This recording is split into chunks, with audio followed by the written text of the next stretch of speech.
those two moderators tried to sink Donald Trump tonight. The numerous fact checks on what he said and none on what she said. None. I don't remember a single fact check of anything she said, and she lied repeatedly. She just got away with it. In the moderator's eyes, that was Donald Trump's job to fact and over again. And the worst piece of all of this is the obvious tactic by ABC News, which was as follows.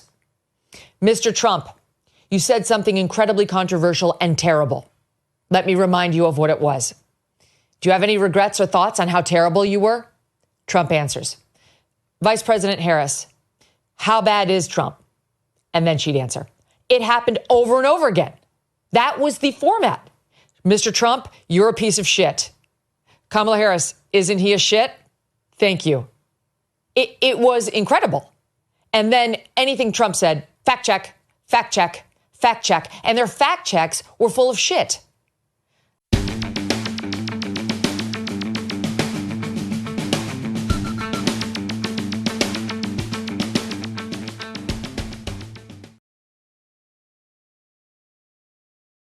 In this presidential election, their first... Another lie.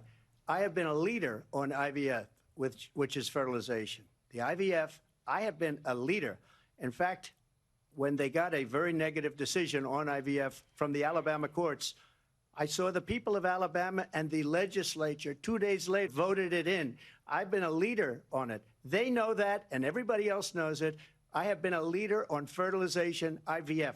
And the other thing, you should ask, will she allow abortion in the 8th month, 9th month, 7th month? Come on. Okay, would you do that?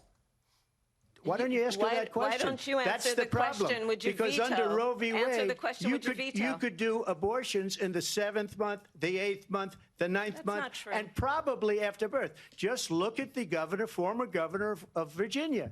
The governor of Virginia said, we put the baby aside, and then we determine what we want to do with the baby. President Trump, thank you. We're going to turn now to immigration and border security. We know it's an issue that's important to Republicans, Democrats, voters across the board in this country. Vice President Harris, you were tasked by President Biden with getting to the root. The only person on this stage who has prosecuted transnational criminal organizations for the trafficking of guns, drugs, and human beings. And let me say that the United States Congress, including some of the most conservative members of the United States Senate, came up with a border security bill, which I supported. And that bill would have put 1,500 more border agents on the border to help those folks who are working there right now overtime, trying to do their job. It would have allowed us to stem the flow. They say they want to bring our country back. They want to make America great again. It's a very simple phrase, make America great again. She's destroying this country, and if she becomes president, this country doesn't have a chance of success. Not only success, we'll end up being Venezuela on steroids. I just want to clarify here. You bring up Springfield, Ohio, and ABC News did reach out to the city manager there. He told us there have been no credible reports of specific claims of pets being harmed, injured, or abused by individuals within the immigrant community. Well, I've seen people on television. Let me just say here, this is the people on television say my dog was taken and used for food. So maybe he said that, and maybe that's a good thing to say for a city manager. I'm not taking this from but television. But the people I'm on taking television it from the city saying manager. their dog was eaten by the people that went there. Again, the Springfield city manager says there's no evidence of that. Vice We'll President find Harris, out. I'll let you respond to the rest of what you've heard. You talk about extreme. This is, I think, one of the reasons why in this election, I actually have the endorsement of 200 Republicans who have formerly worked with President Bush, Mitt Romney, and John McCain, including the endorsement of former Vice President Dick Cheney and Congress member Liz Cheney. And if you want to really know the inside track on who the former president is, if he didn't make it clear already, just ask people who have worked with him. His former chief of tired rhetoric, and address the needs of the American people, address what we need to do about the housing shortage, which I have a plan for, address what we must do to support our small businesses, address bringing down the price of groceries. But frankly, one of those cases was started by them against their political opponent. And I'm winning most of them, and I will win the rest on appeal. And you saw that with the decision that came down just recently from the Supreme Court. I'm winning most of them. But those are cases, it's called weaponization. Never happened in this country. They weaponized the Justice Department. Every one of those cases was involved with the DOJ, from Atlanta and Fani Willis to the Attorney General of New York and the DA in New York. Every one of those cases. And then they say, oh, he's a criminal. They're the ones that made them go after me. By the way, Joe Biden was found essentially guilty on the documents case. And what happened in my documents case? They said, oh, that's the toughest of them all. A complete and total victory. 2 months ago, it was thrown out. It's weaponization, and they used it, and it's never happened in this country. They used it to try and win an election. They're fake cases. President Trump, thank you. A really quick response here, Vice President Harris, on this notion of weaponization of the Justice Department. well, let's talk about extreme and understand the context in which this election in 2024 is taking place. The United States Supreme Court recently ruled that the former president would essentially be immune from any misconduct if he were to enter the White House again. Understand, this is someone who has openly said he would terminate, I'm quoting, terminate the Constitution of the United States, that he would weaponize the Department of Justice against his political enemies.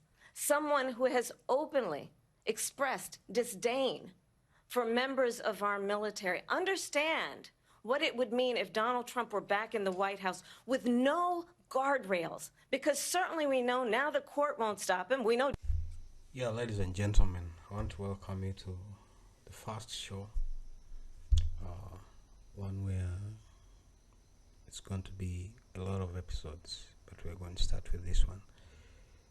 I've just gotten some new equipment, this new microphone. Hopefully it's going to do a good job.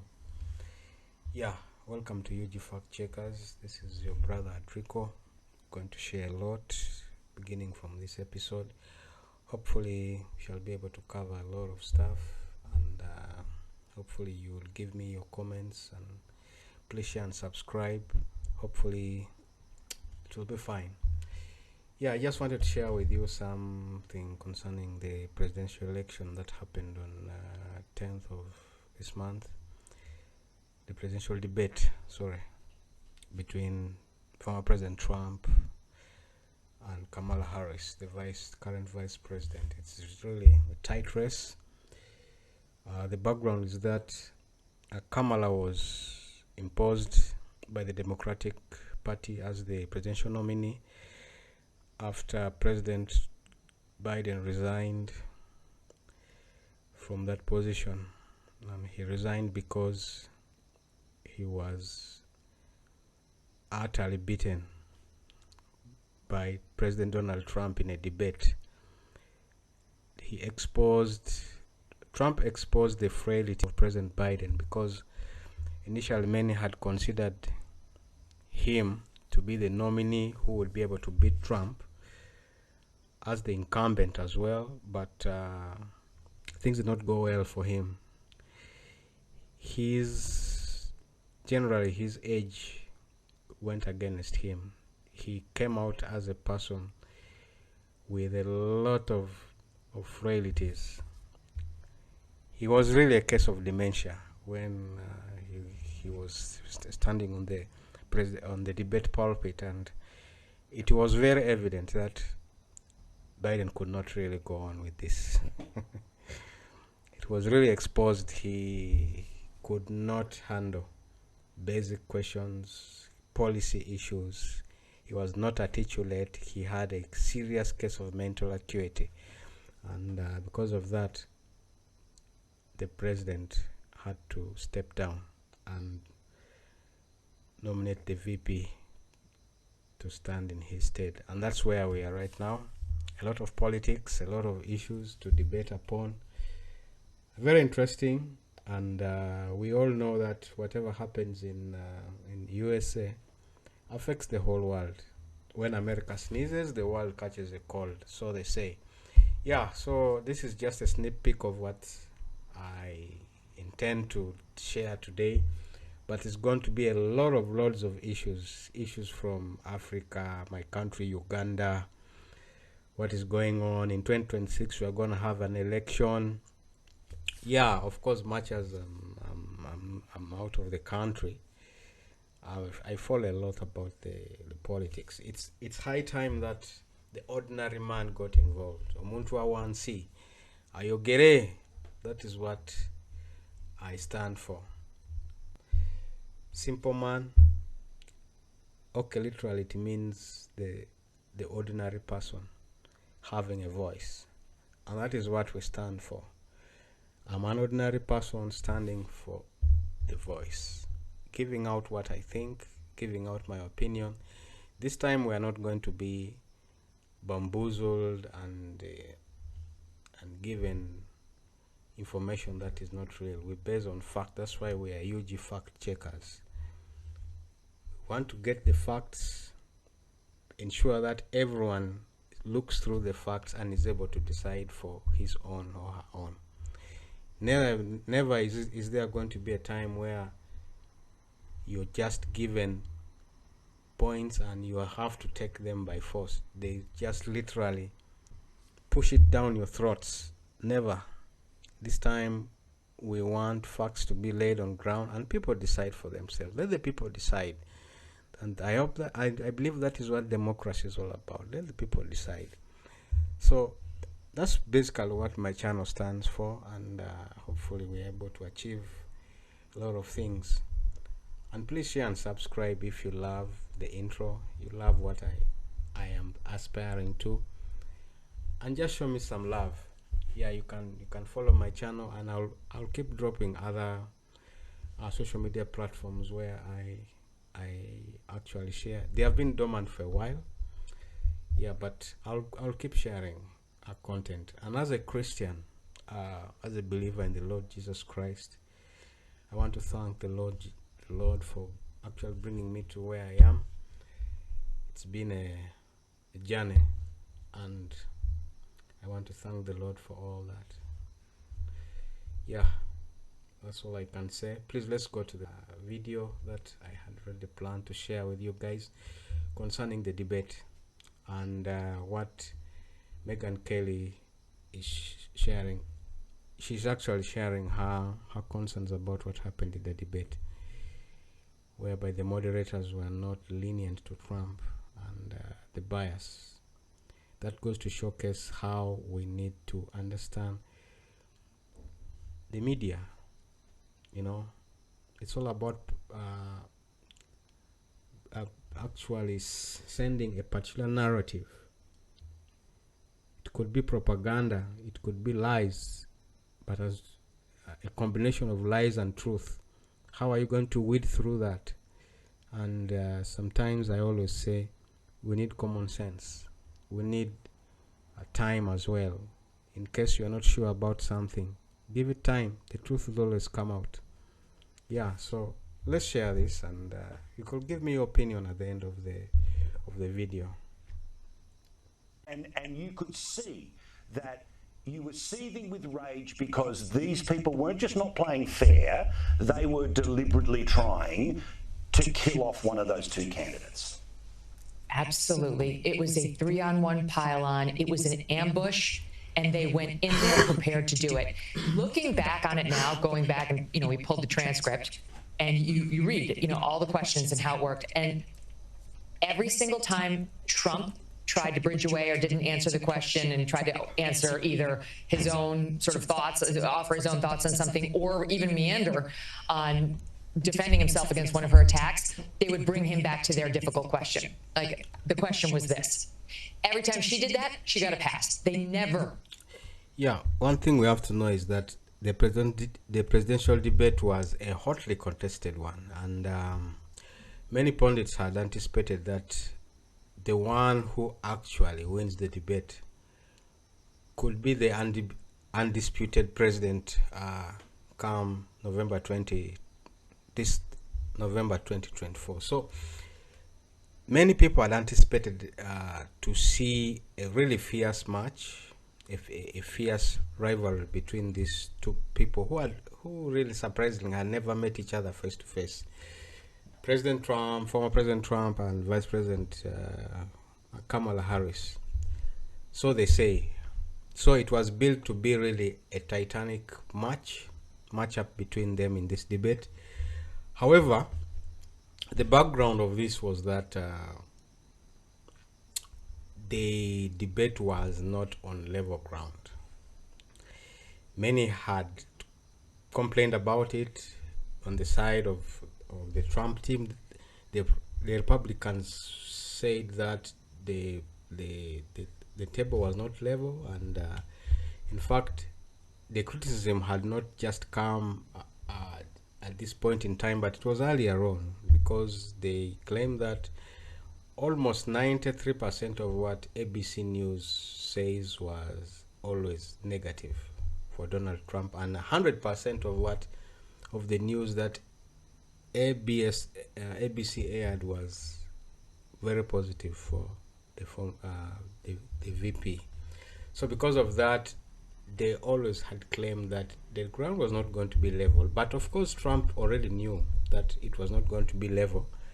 And that could be an excuse, but really not really valid, because you already know the stakes. So I tend to disagree with what the Republicans are up to, but the truth still remains that a debate is a debate. The terms have already been given, and it's politics, you know. Everyone wants to take advantage of the opportunity to be a level higher than the other, and the Democrats are always good at that. They can take any opportunity as long as they feel that there's a way through. They can be able to manipulate the moderators to be on their side. So you just better deal with that. It reminds me of my elections in Uganda, where His Excellency Bobi Wine versus His Excellency President Museveni, and when you put in the former Colonel Dr. Besigye, it is just a mess. So that's politics, and if America is able to do that, then where is our world going to? Anyway, that's it. Never once did that to her. Every time he said something they didn't think was true, they fact-checked him. 9 times out of 10, their fact-check was BS. It was made up, it was a lie, or it was an opinion, which had no place at a presidential debate. How many fact-checks did they do of her? None. None. Her lies were all over the place. She started the debate by saying, you're going to hear a lot of lies tonight, and indeed that was true, but they were from her. And then, as if on cue, in order to help ABC News in its attempt to stick the stiletto in Trump's jugular, you get CNN's Daniel Dale, the official fact checker of CNN, who looks at this debate and says he lied 33 times, Kamala Harris, 1. That's what the Republicans are up against in this country. I mean, just off the top of my head, she lied in the way she kept saying he's responsible for 2025, even though he explicitly said that he had nothing to do with it. She lied by calling these Trump abortion bans, in which he repeatedly said he doesn't want the federal government to have anything to do with this. This is a states' rights issue. She knows he has nothing to do with the abortion bans in state by state. The good people on both sides lie about Charlottesville, the bloodbath lie. There were so many that you, as a moderator, if you wanted to get into the fact-checking business, you absolutely could have called her out on. That, in my view, would have been inappropriate at a presidential debate. But if you're going to do it to him, you have an obligation to do it to her. And Actually, Megha Kelly is trying to stress out the reasons as to why ABC moderators, the moderators were not being favorable to President Trump. They were always fact-checking him, interjecting in what he was saying. But when VP Kamala speaks out, they just give her softball questions, asking her, things that are almost obvious. And even in the event that they ask her a question, and she diverts and speaks about every other thing apart from what the question requires, instead of narrowing it down for her to really explain herself on that particular question, they just give her a pass. I was watching that that same debate, and actually the first question that was asked to Kamala Harris was, the Americans have seen 4 years of you and also 4 years of President Trump. Do you believe that the Americans are better off now than 4 years back? That was a very particular question, and it required her to give her strengths and what they have done. What are the positive things they have done for the country for the last 3.5 years, where she was the VP. But she went into this word salad and, you know, speaking about her earlier childhood, how she came up from a middle class family, and how they grew up the ranks, and all that kind of stuff. And the moderators just kept her going and going, and did not even fight back and bring her back to the same question that she was asked. But when Trump was given the chance, they kept fact-checking him, interjecting it on what he was saying. But at the same time, I also blame Trump, because it was a moment of lost opportunity. If had Trump replied back and interjected and said, yeah, she has to answer that. So that's what Megyn Kelly is actually trying to bring out about the biasness of the moderators. I mentioned those fact checks themselves, erroneous, opinion-laden, and totally out of place. And when it's on one side, now it's election interference. Now you actually do look like a partisan hack. The only silver lining to any of this is that I have to believe that the viewers at home watching this understood, if not explicitly, then on a gut level, this is unfair. I can sense when I'm watching an unfair fight, when I watch a prize fight between two boxers and the ref keeps stepping in when the one starts pummeling the other, but not when it goes the other way. I know something. I know one person is in an inferior position when it comes to a fair contest, and I naturally start to feel some empathy for that person, and actually at the same time, disdain for the two pummelers, or in this case, the three of them. And so ultimately today, I feel like they could have gone so far that the backlash will be against them and Kamala Harris as opposed to against Donald Trump, who took the beating.